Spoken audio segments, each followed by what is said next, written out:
Bersempena dengan Merdeka tahun ini, Volvo Car Malaysia menawarkan peluang istimewa selama 48 jam sahaja di Kafe Petaling Jaya. Ini Volvo XC90, penanda aras kemewahan Skandinavia dan keselamatan bertaraf dunia.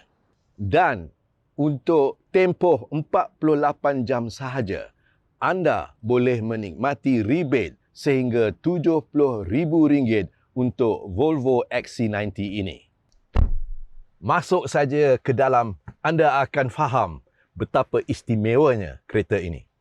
Kabinnya tampil dengan reka bentuk Skandinavia yang bersih, moden dan praktikal.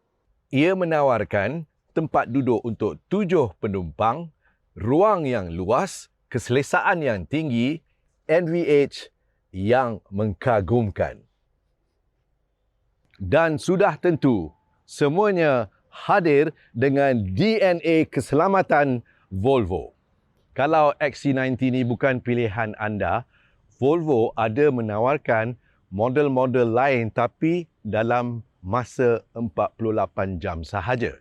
Volvo EX30 Ultra rebate RM30,888, Volvo EC40 Single rebate RM30,000, Volvo XC60 MY26 rebate RM29,200, campur VSP plus 5 bernilai RM15,800 dan Volvo ES90 jumlah rebate sehingga RM27,000 dengan wallbox percuma.